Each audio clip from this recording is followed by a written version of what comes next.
Intervenir comme porte-parole des services sociaux, de la prévention, tabagisme aussi, pour ceux qui ne savaient pas, ça fait partie de mes dossiers qui m'intéressent beaucoup. Alors, évidemment, on est content du projet de loi qui a été déposé hier. Ça faisait un certain temps qu'on le demandait au gouvernement. Nous avions déjà, au sein du Parti québécois, lors du gouvernement Marois, commencé à préparer une législation à cet effet. Plusieurs des propositions qui sont faites nous conviennent. Je pense que c'est le temps de mettre à jour la législation québécoise qui, à l'époque où Jean Rochon avait fait la première législation en 98, était à l'avant-garde. On avait pris du retard. Et maintenant, il ne faut pas manquer le coche. Alors, manquer le coche, c'est établir les nouvelles valises de façon correcte. Et il nous semble qu'il y a deux omissions importantes dans ce projet de loi. Et donc, je vous annonce que nous allons déposer des amendements pour faire en sorte de combler ces lacunes. La première, c'est sur l'emballage neutre. Il n'y a rien dans le projet de loi sur l'emballage neutre. Or, l'Australie, l'Irlande, le Royaume-Uni, récemment la France ont adopté des législations pour rendre l'emballage neutre. Pourquoi? Pas seulement pour enquiquiner les compagnies de tabac, mais parce que, justement, les compagnies de tabac sont extraordinairement créatives à trouver des façons de convaincre les jeunes de s'engager dans le tabagisme. Et une des façons, c'est de jouer sur l'emballage. Faire des emballages qui sont très attractifs, qui sont très colorés, parfois des emballages qui ressemblent à autre chose, comme un emballage de rouge à lèvres ou un emballage de bonbons. Alors, c'est clair que ce ne sont pas les fumeurs de 60 ans et plus qui sont visés par ça, ce sont les jeunes fumeurs, et on sait qu'ils commencent à fumer à 13, 14 ans, et donc c'est à eux que c'est destiné. Alors, c'est une raison pour laquelle, si on veut être sérieux et colmater les brèches, il faut s'en aller vers l'emballage neutre. Et c'est un emballage où on dit, bien, voici un paquet de cigarettes, il n'y a qu'une forme, il n'y a qu'une façon de le montrer. Et l'Australie et d'autres sont allés plus loin en disant que vous allez simplement indiquer la marque sur l'emballage neutre et c'est tout. Alors, les vrais fumeurs vont acheter des cigarettes. Ceux qui ne sont pas certains de vouloir fumer ne seront pas attirés par l'emballage. Alors, ça, c'est important de le faire. En entendant une entrevue de Mme Charlebois ce matin, elle a dit qu'elle est personnellement favorable à cette disposition. Pourtant, ce n'est pas dans son projet de loi. Alors, on peut en déduire qu'il y a un problème au Conseil des ministres avec cette idée-là. Alors, pourquoi il y a un problème au Conseil des ministres avec l'idée de l'emballage neutre? C'est une question qu'on pourra leur poser. Moi, je le ferai. Je suis sûr que vous le ferez aussi. Deuxièmement, une des raisons pour lesquelles on est obligé de légiférer maintenant, c'est encore une fois à cause de cette créativité qui fait en sorte que les compagnies de tabac qui ont des poches absolument... c'est des abîmes parce qu'ils réussissent, s'il y a moins d'utilisateurs de tabac en Amérique du Nord ou en Europe, il y en a de plus en plus en Indonésie, en Afrique et en Asie en général, c'est qu'ils inventent toujours de nouveaux moyens. Alors, pourquoi être toujours après la vague? Il faut se mettre avant la vague. Et il faut dire, on a l'état de la situation aujourd'hui, on a pris des mesures importantes. À partir de maintenant, il y a un moratoire sur les nouveaux produits du tabac. Alors, ça veut dire que s'ils inventent quelque chose de neuf, des bonbons au tabac, de la gomme ballon au tabac, je ne sais trop, ils n'auront pas l'autorisation de le mettre en marché, sauf si un comité du ministère de la Santé donne cette autorisation. Alors, évidemment, s'il y a quelque chose qui arrive puis on trouve que c'est bon pour la santé publique, on dira oui, et le reste, on dira non. Alors, on n'aura pas besoin de revenir légiférer constamment pour contrer la créativité des compagnies de tabac. Et ça, c'est important. Alors ça, c'est les deux amendements principaux qu'on veut apporter. La chose qui nous inquiète, c'est la déclaration de M. Couillard hier disant qu'il y aurait de longues consultations. Ça, c'est ce que l'industrie du tabac veut, de longues consultations. Parce qu'ils arrivent souvent avec leur capacité de mobilisation, leur lobby, leur groupe qui défendent sur d'autres raisons que la raison officielle, à limiter la volonté des gouvernements. Nous, on pense et on constate que le consensus est assez large sur l'essentiel des mesures proposées, y compris chez les fumeurs. Et donc, on a le temps, entre maintenant et la fin de la session, à faire les consultations, à discuter du projet de loi et à l'adopter.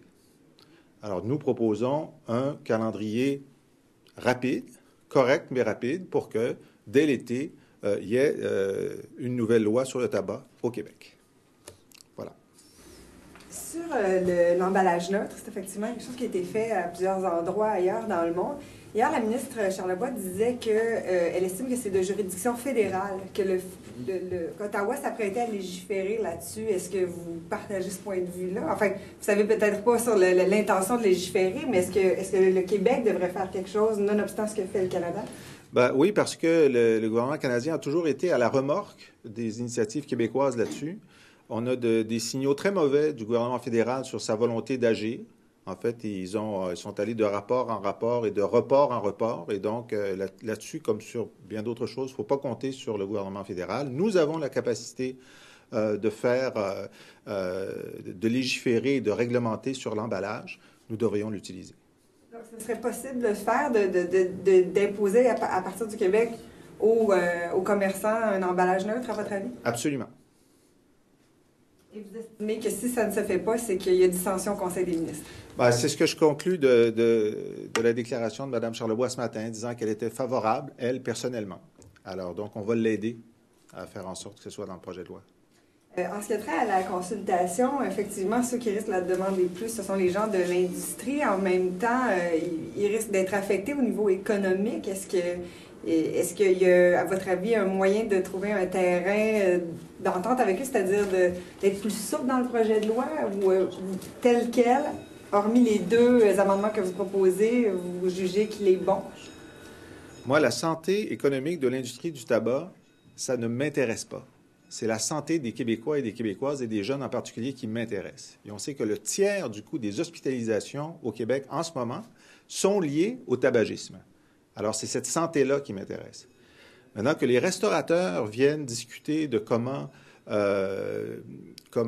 adapter les terrasses pour qu'il y ait des zones fumeurs ou non fumeurs, ou qu'est-ce que ça va, ça m'intéresse. Que les dépanneurs et les restaurateurs et les citoyens nous disent, écoutez, peut-être dans la réglementation, vous devriez faire en sorte qu'il y ait des zones, je ne sais pas. Pour l'instant, moi, la proposition sur les terrasses, elle me va, mais je veux entendre les gens là-dessus. Ce que l'industrie du tabac va nous dire, on va être poli, on va les écouter, mais on sait quel est leur intérêt. Leur intérêt, c'est qu'il y ait le plus de gens possible qui fument, le plus de cigarettes possible, le plus jeune possible. Alors, ce n'est pas un intérêt qui inspire beaucoup d'empathie de ma part. Et donc, à votre avis, il est possible de tenir toutes ces consultations-là avant la fin de la session? Bien sûr. C'est une question de priorité. Alors, si le gouvernement Couillard décide que la santé des Québécois est une priorité, plutôt que d'essayer de passer rapidement le projet de loi 20, de toute façon, le Dr Barrette est en train de négocier quelque chose avec les médecins qui va le changer substantiellement. Je pense qu'on pourrait utiliser cet espace-ci, mai, début juin, pour faire l'ensemble du travail sur un projet de loi qui va faire consensus à l'Assemblée nationale.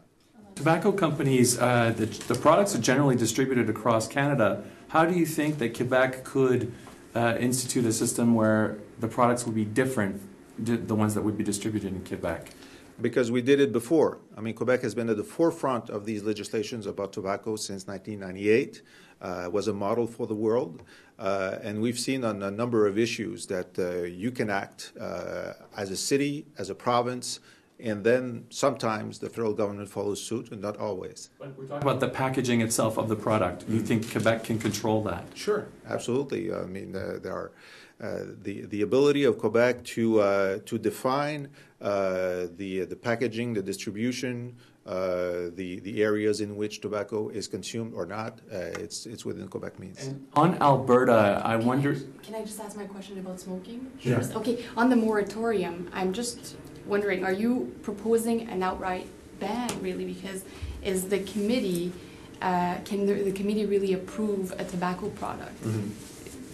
The issue we have before us is that the tobacco companies are very creative at finding new ways at reaching consumers, especially young consumers. And the reason why we're having to legislate now is because of their creativity over the last 10 years.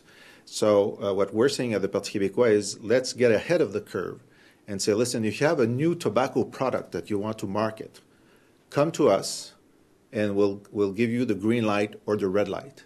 If somehow you have a product that seems good for health, and I don't see how. That's my don't question. See how. So it's not really a moratorium. You're proposing a ban on these new products.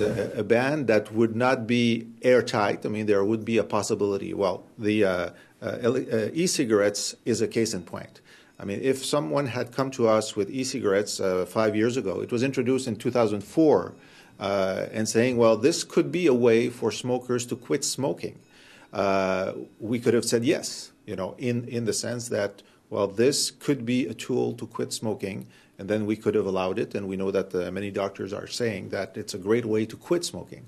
We know also it's a great way to begin smoking, and that's why cigarette companies have been investing massively in e-cigarettes, because they know it's a gateway. But no, this is a discussion that we could have had, and we could have said, well, as we do now, we will put e-cigarettes in the confines of the tobacco law, and we will admit it because we think it's a way out for a number of smokers.